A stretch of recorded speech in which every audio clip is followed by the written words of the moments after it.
Good morning class. How are you? I hope you are doing well at home. You are healthy and in a good state of mind. Dear students, most welcome in our social science class. Today in our social science class, we are going to discuss social and political life. This is the name of our book and chapter 2, role of government in health. So dear students, today our first topic is why pay taxes to the government. हम government को taxes क्यों pay करते हैं? तो dear students, why we pay taxes to the government? Government use tax money for providing many public services for the benefit of all citizens. For examples, defence, police, judicial system, highways etcetera. Besides these services,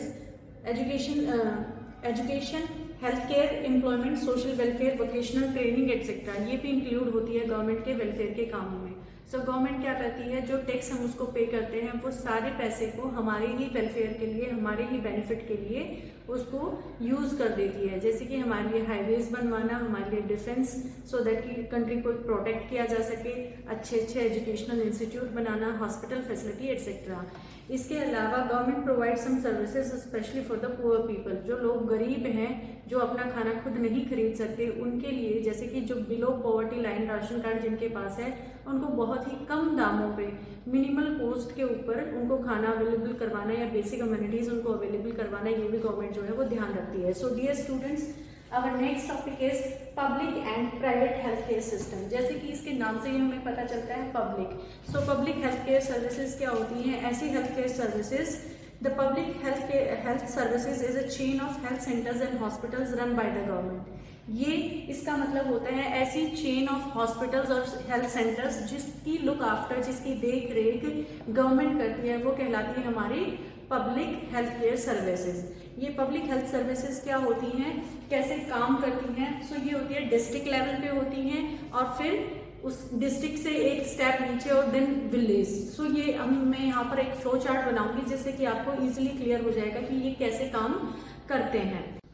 so dear students, जो public health care services होती है वो हमारे village और urban areas दोनों को cover करती है. विलेज लेवल पे क्या होता है कि एक नर्स जो है उसको ट्रेन कर दिया जाता है और उसके साथ ही एक हेल्थ वर्कर को ट्रेन कर दिया जाता है, जिससे कि वो जो कॉमन इलनेस होती है जैसे कि कोल्ड, कफ, फीवर, टायर्डनेस, तो इन चीज़ों का जो ये कॉमन इलनेस होती है, सो इनके लिए उनको ट्रेंड कर दिया जाता है.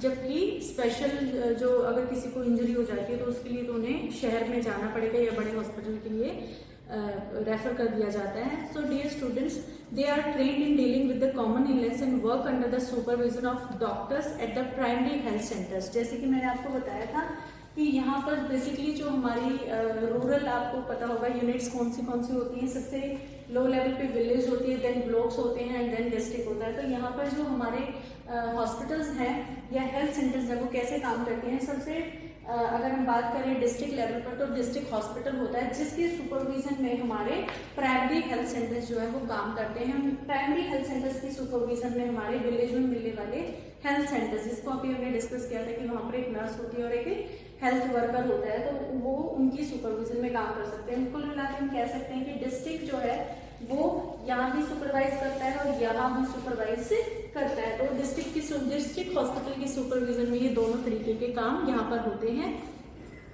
District hospital that also supervise all the health centers. Large cities have many government hospitals such as the one where Aman was taken and also specialized government hospitals such as one in हाकिम Sheikh story. सो हमने जब दोनों story, हाकिम शेख की story पढ़ी थी और अमन and राजन की स्टोरी पढ़ी थी, तो उसमें हमने देखा था कि हाकिम जो है वो बहुत सारे डिफरेंट गवर्नमेंट हॉस्पिटल्स में जाता है बट वहाँ पर उसको एडमिट नहीं किया जाता. और एक दूसरे तरीके के हॉस्पिटल्स हमने देखे थे जिसमें अमन अपना इलाज करवाता है. अब हम बात करते हैं the health services called public. Public mainly in services को पब्लिक क्यों बोला जाता है, क्या रीजन है? तो पब्लिक को बोला जाने का इनके पीछे रीजन है, in order to fulfil its commitment of providing health care to all citizens the government has established these hospitals and health centres. Government जिसको हम चूज करते हैं, जो हमारे रिप्रेजेंटेटिव होती है, सो उसकी प्रायोर ड्यूटी बनती है या वो हमारे प्रति अकाउंटेबल होती है, उत्तरदायी होती है कि वो हमारे लिए बेनिफिट के काम करे, हमारे वेलफेयर के काम करे, जिसमें हेल्थ केयर भी उसकी एक प्रायोर ड्यूटीज में से एक है. सो इसीलिए इसको पब्लिक कहा जाता है. और the resources needed to run these services are obtained from the money that we the public pay to the government. और इन पब्लिक सर्विसेज में जो भी सर्विसेज हमें मिलती है, जो भी डॉक्टर्स हमारे लिए अवेलेबल हैं, जो टेस्ट हमारे होते हैं या जो कुछ भी काम है, तो वो गवर्नमेंट जो है कैसे पॉसिबल कर पाती है, वो मशीनें कैसे खरीद पाती है जिससे कि कोई भी हॉस्पिटल अच्छे से रन हो सके। तो वो जो टैक्स हम उसको पे करते हैं वी द पब्लिक। सो जब हम उनको टैक्सेस पे कर रहे हैं तो इसीलिए वो इन फैसिलिटीज को पब्लिक नाम से पब्लिक नाम दिया गया है इनको। One of the most important aspect of the public health system is that it is meant to provide quality healthcare services either free or at a low cost।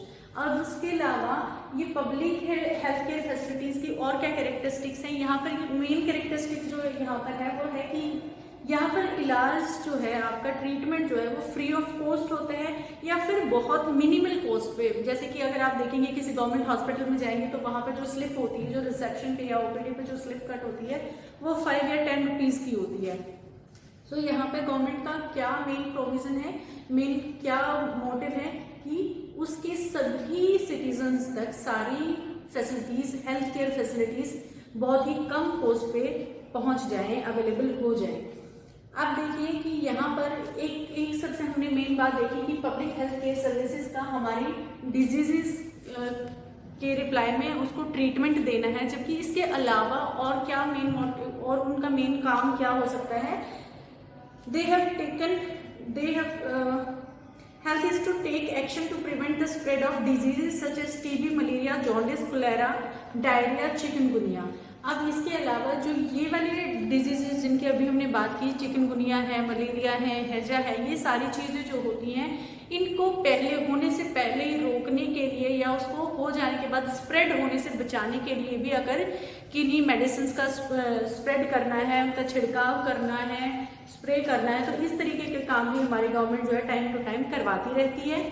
This has to be organised by the government with the participation of people, otherwise it is not effective. But ये चीज़ ध्यान देने वाली कि अगर हम public जो है, हम आम इंसान जो है, अगर हम गवर्नमेंट का साथ नहीं देंगे तो गवर्नमेंट के कोई भी काम, चाहे वो डेवलपमेंट का कोई भी काम है, रोड बनाने का काम है या फिर इस तरीके के हेल्थ केयर के रिलेटेड जो भी काम है, अगर हम इंसानों का, हम आम इंसानों का उसमें कंट्रीब्यूशन नहीं रहेगा, पार्टिसिपेशन नहीं होगा, तो वो काम बिल्कुल भी अच्छे से जिस मोटिव के लिए उसको बनाया गया है वो मोटिव अचीव नहीं होगा। Recall the case of Hakim Sheikh. Would you like to know what the court said in this case? आपको याद है कि हमने पहली वाली जो क्लास हुई थी उसमें हमने डिस्कस की थी हाकिम शेख की स्टोरी, जिसमें वो इंजर्ड हो जाता है और बहुत सारे गवर्नमेंट हॉस्पिटल्स में जाता है, विजिट करता है, उसको कोई भी एडमिट नहीं करता, लास्टली वो प्राइवेट हॉस्पिटल में अपना इलाज कराता है। तो अब आपको ये भी क्यूरियोसिटी होगी कि बाद में उसने कोर्ट स्टेट के अगेंस्ट जो है केस फाइल किया था, तो उस केस का उसको क्या रिजल्ट देखने को मिला है, तो अभी हम डिस्कस करेंगे। The government must safeguard the right to life of every person. The court said that the difficulty that Hakim Sheikh had to face could have cost him his life. यहाँ पे देखिए कोर्ट ने कितनी अच्छी बात कही है कि हमारा काम है लाइफ को सेफ गार्ड करना, किसी भी हमारे सिटीजन की लाइफ को हर्ट नहीं होना चाहिए। तो यहाँ पर हाकिम शेख जो है वो उनकी लाइफ का ही पर्सन था, लाइफ का ही क्वेश्चन था कि वो इतने ज़्यादा इंजर्ड थे, इतनी सीवियर कंडीशन में थे, बावजूद उसके उसको हॉस्पिटल में एडमिट नहीं किया गया, तो यहाँ पर उसकी लाइफ भी जा सकती थी। आगे कहते हैं the court also said that it was the duty of the government to provide the necessary health services including treatment in emergency situation। So government कहते हैं कि ये स्टेट की ड्यूटी होती है कि वो अपने सिटीजन्स को सारी बेसिक कम्युनिटीज प्रोवाइड करवाए और जिसमें कि इमरजेंसी सिचुएशन में जो भी सर्विसेज हो सकती है वो सर्विसेज भी उसको प्रोवाइड करवाई जानी चाहिए थी, जो कि हाकिम शेख की स्टोरी में हाकिम को नहीं मिली। So यहाँ पर हाकिम Sheikh was denied treatment at various government hospitals. Therefore, the court asked the state government to give him the money that he had spent on his treatment। तो यहाँ पर क्या कहते हैं, गवर्नमेंट ने क्या रिजल्ट दिया, क्या आउटकम निकला उसका कि स्टेट गवर्नमेंट को जो भी पैसा हाकिम शेख का ट्रीटमेंट में स्पेंड हुआ है वो सारा पैसा जो है वो स्टेट गवर्नमेंट उसको वापस पे करेगी। Next is our private health care services. जैसे कि उसके नाम से ही हमें मेंशन हो रहा है, so there is a wide range of private health facilities that exist in our country A large number of doctors run their own private clinics. In the rural areas, one finds registered medical practitioners. Urban areas have a large number of doctors, many of them providing specialized services. So, dear students, as you know that we have lot of private hospitals, clinic and nursing homes. तो हमारे देश में बहुत सारे private, आपको हमने जब हमारी फर्स्ट क्लास ली थी तो उसमें हमने पढ़ा था कि करीबन हर साल 15,000 जो है डॉक्टर्स बनते हैं। तो इतने सारे डॉक्टर्स, ऐसा तो है नहीं कि इतने गवर्नमेंट हॉस्पिटल्स है कि सब वहाँ पे एम्प्लॉयड हो जाते हैं। तो वो डॉक्टर्स क्या करते हैं, वो अपने प्राइवेट क्लिनिक्स ओपन कर लेते हैं और वो अपने ट्रीटमेंट का जो भी पैसा है वो पैसा हमसे लेते हैं, हम और हमें सर्विस देते हैं। अब वो हॉस्पिटल जो होते हैं वो अच्छे से अच्छा हॉस्पिटल बनाने की कोशिश करते हैं जिसमें वो सारी स्पेशलाइज्ड जो भी ट्रीटमेंट हो उसको अवेलेबल करवाते हैं और उसके बदले में एक कॉस्ट चार्ज करते हैं और उसके बाद हमें सर्विस मिल जाती है, जिसमें कि हमारे एक्सरे, अल्ट्रासाउंड, इस तरीके की सारी मशीनें वहाँ पर अवेलेबल होती हैं। As the name suggests, private health facilities are not owned or controlled by the government. Unlike the public health service, in private facilities, patients have to pay a lot of money for every service that they use. Office वाले, जैसे हम shop पे जाते हैं, कोई भी सामान हमें परचेज करना है तो हम क्या करते हैं, उसको पैसा देते हैं शॉपकीपर को और बदले में वो सामान लेते हैं। तो शॉपकीपर क्या कर रहा है, सर्विस कर रहा है, हमें हमारी जरूरत का सामान अवेलेबल करवा रहा है। तो प्राइवेट इंस्टीट्यूट में क्या होता है, प्राइवेट हॉस्पिटल्स में क्या होता है, वो हमें इलाज प्रोवाइड करवाते हैं और बदले में वो अपना फी चार्ज करते हैं। बट यहाँ पर ये ध्यान देने वाली है बात कि पब्लिक हेल्थ केयर सर्विसेज जो होते हैं वो हमें मिनिमल कॉस्ट पे अवेलेबल होती है, जबकि प्राइवेट हेल्थ केयर सर्विसेज जो होती है वो सर्विस अच्छी होती है, बट जैसे कि उनकी सर्विस अच्छी है तो उनकी कॉस्ट भी ज़्यादा होती है। Today, the presence of private facility can be seen all around. In fact, now there are large companies that run hospital and some are engaged in manufacturing and selling medicine. अब ये एक तरीके का business भी हो गया है। इसमें क्या करती हैं, बड़ी बड़ी कंपनीज अपने हॉस्पिटल्स ओपन कर लेती हैं और मैन्युफैक्चरिंग ऑफ मेडिसिन भी की फैक्ट्री भी वो लगा लेते हैं, इंडस्ट्रीज इस्टेब्लिश कर लेते हैं। सो वो अपनी ही डॉक्टर से टाइप कर लेते हैं, हॉस्पिटल से टाइप कर लेते हैं कि हमारी मेडिसिन को प्रिस्क्राइब करें। सो इस तरीके से एक तरीके का बिजनेस भी स्टार्ट हो गया है। डॉक्टर्स इसमें अननेसेसरी, जब हमें याद हो तो हमने अमन और राजन की स्टोरी में देखा था कि कैसे राजन को बहुत सारी मेडिसिन मिली थी, जबकि अमन जो है वो गवर्नमेंट हॉस्पिटल में जाता है और उसको एक टैबलेट में ही फीवर ठीक हो जाता है। So our next topic is health care and equality. So dear student, there is a question: is adequate healthcare available to all? क्या सभी के लिए अच्छी हॉस्पिटल फैसिलिटीज अवेलेबल है, अच्छी हेल्थ केयर फैसिलिटीज अवेलेबल है? आप क्या सोचते हैं इस बारे में? नो। आपको याद है स्टोरी अमन और राजन की, दोनों में की फाइनेंशियल कंडीशन जो है अलग थी, तो इसीलिए उनका ट्रीटमेंट भी अलग तरीके से हुआ था। तो हमारी कंट्री में पुअर और रिच एक बहुत बड़ा गैप है और मीडियोकर फैमिलीज। सो जिसकी जैसी फाइनेंशियल कंडीशन होती है, हेल्थ केयर फैसिलिटीज भी उसी हिसाब से उनको अवेलेबल होती हैं। अब बात करते हैं, बट कई सिचुएशन में ऐसा भी होता है कि पैसे बहुत सारे होते हैं, बट अगर वो विलेज में है तो उनको भी ट्रीटमेंट के लिए बहुत दूर ट्रेवल करके जाना पड़ता है। In India we face a situation where private services are increasing but public services are not. What is then available to people are mainly private services. These are concentrated in urban areas. The cost of these services is rather high. Medicines are expensive. Many people cannot afford them or have to borrow money when there is an illness in the family. मैंने अभी आपको बताया कि financial condition बहुत matter करती है। सो यहाँ पर क्या है कि हमारे यहाँ पर प्राइवेट सेक्टर्स तो बहुत ज़्यादा अच्छे से ग्रो कर रहा है, डेवलप कर रहा है, बट पब्लिक सेक्टर जो है वो अच्छे से ग्रो नहीं कर रहा। हमारे पब्लिक हॉस्पिटल्स की कंडीशन जो है वो अच्छी नहीं है। तो इंसान अपना इलाज करवाने के लिए क्या सोचता है कि उसे प्राइवेट हॉस्पिटल में जाए, वो जल्दी से, ताकि जल्दी से ठीक हो जाए, उनको अच्छी फैसिलिटीज़ मिल पाए। बट आपको ये भी पता है कि प्राइवेट हॉस्पिटल जो है वो चार्ज भी बहुत अच्छे से करते हैं। तो बहुत सारे लोग ऐसे होते हैं जिनके पास इतनी ज़्यादा मनी नहीं होती, वो अफोर्ड वो इलाज नहीं कर पाते, तो वो क्या करते हैं, या तो अपनी उस इलनेस को, अपनी उस डिजीज़ को बियर करते रहते हैं, सहते रहते हैं, या फिर क्या करेंगे, दूसरों से पैसे उधार लेके अपना इलाज करवाएंगे, जिससे कि उनकी पुअर जो है कंडीशन और ज़्यादा पुअर होगी। Some private services encourage incorrect practice to earn more. At times, inexpensive alternatives, though available, may not be used. और प्राइवेट हॉस्पिटल तो क्या करते हैं, वो पेशेंट को पेशेंट नहीं देखते, वो उनको मनी के तौर पे देखते हैं कि हाँ ये पेशेंट आ गया है और मुझे इससे ज़्यादा मनी मिलेगी। तो इसमें क्या होगा, कई बार उनको अल्टरनेटिव्स, इनएक्सपेंसिव अल्टरनेटिव्स अवेलेबल होते हैं, बट वो डॉक्टर्स उनको यूज़ नहीं करते हैं। उनको सस्ती दवाइयाँ जहाँ उन सबका काम चल सकता है पर वो नहीं देते हैं और उनको महंगे इलाज के लिए बोलते हैं।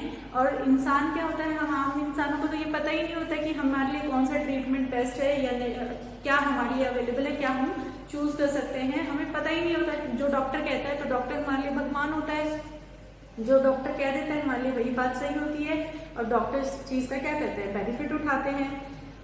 For example, some medical practitioners are found to prescribe superfluous medicine, injections और saline when simple medications may सफिश।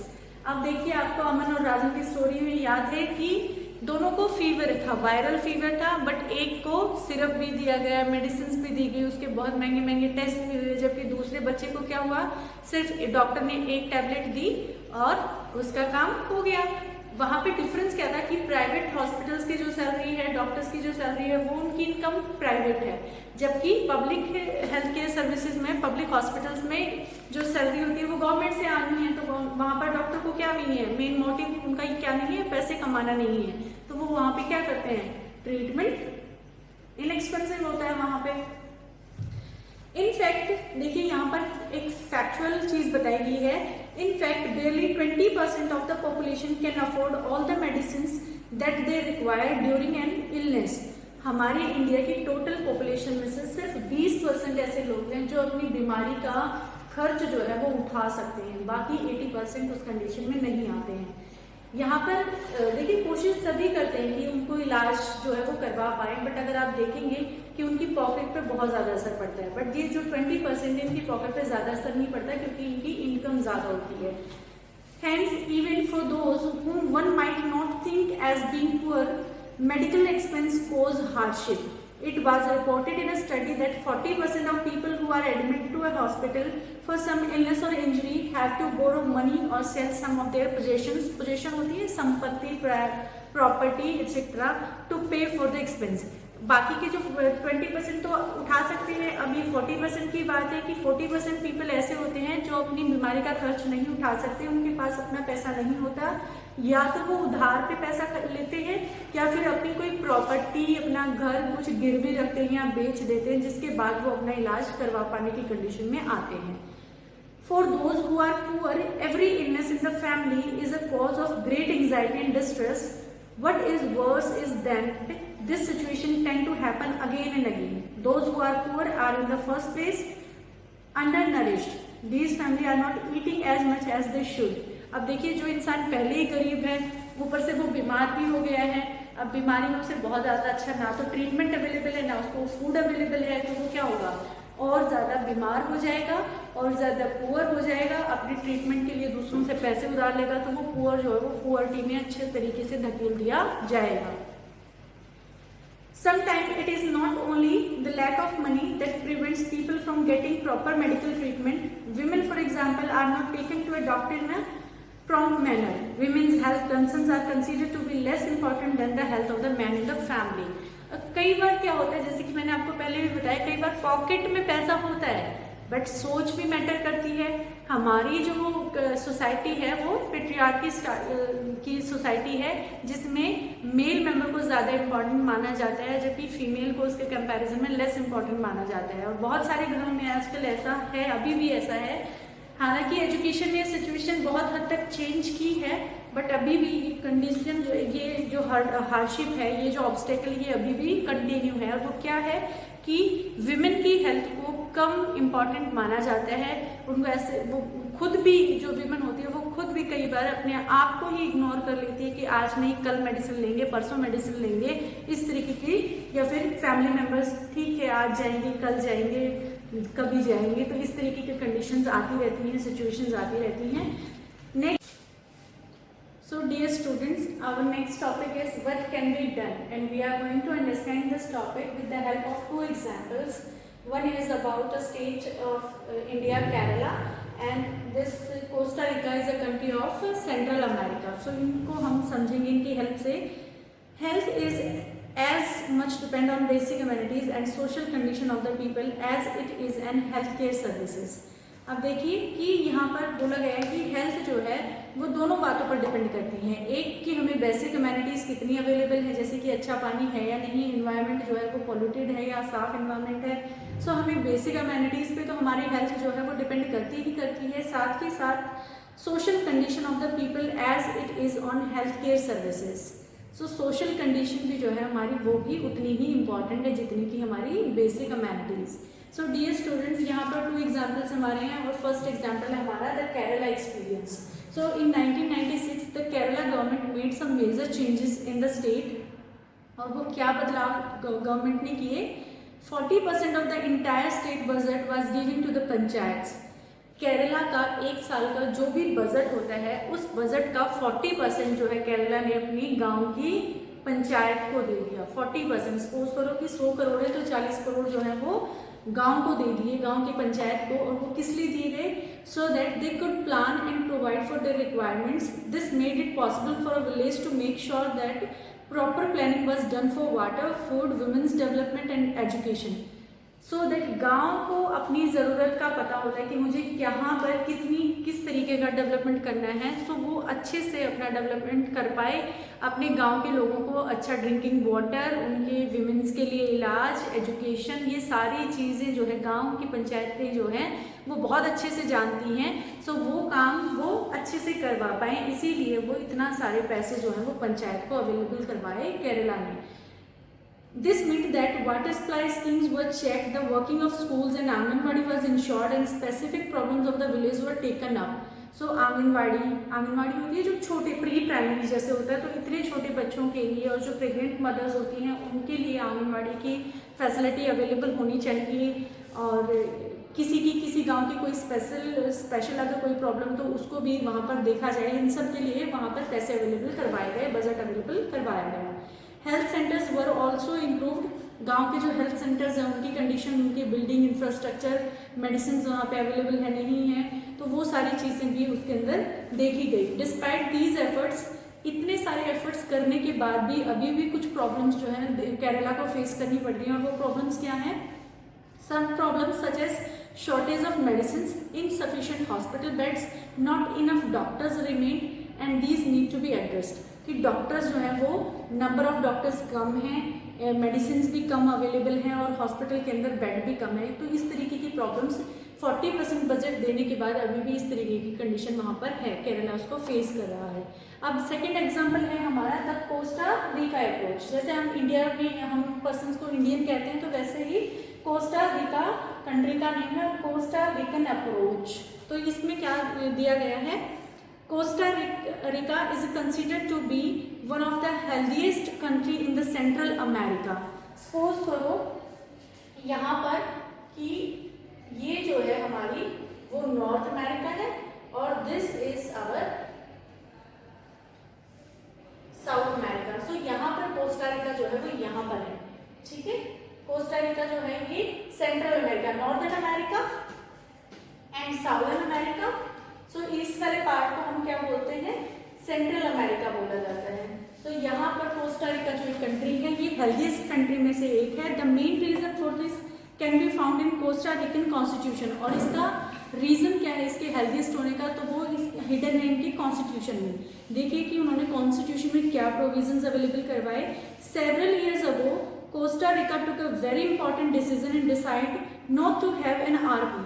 Costa Rica ने क्या डिसाइड किया कि वो अपनी आर्मी नहीं बनाना चाहते, उनको आर्मी की ज़रूरत नहीं है।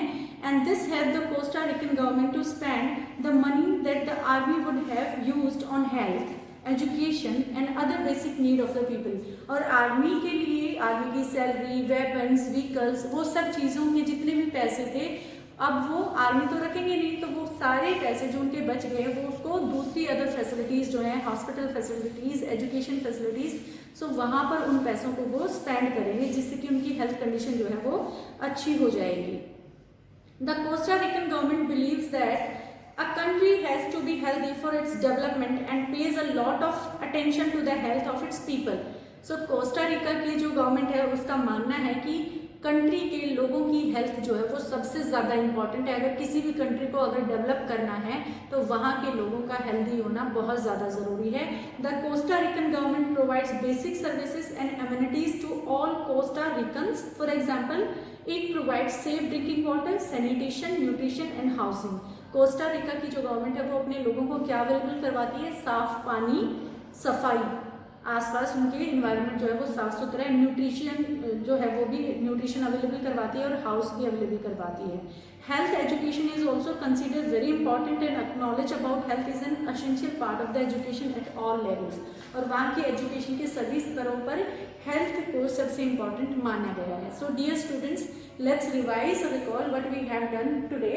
We have discussed why we pay taxes to the government को हम टैक्स क्यों देते हैं, पब्लिक और प्राइवेट हेल्थ केयर सिस्टम क्या है, सर्विसेज क्या हैं, हेल्थ केयर एंड इक्वलिटी, क्या सभी को इक्वली हेल्थ केयर अवेलेबल है या नहीं है, और क्या किया जा सकता है, क्या हो चुका है वो और क्या किया जा सकता है, इनसे इंस्पिरेशन लेके। तो यहाँ पर हमने 2 एग्जाम्पल्स देखे, one is Kerala and one is Costa Rica approach. So dear students, we will meet soon in our next class. Till then, stay happy, blessed. Thank you.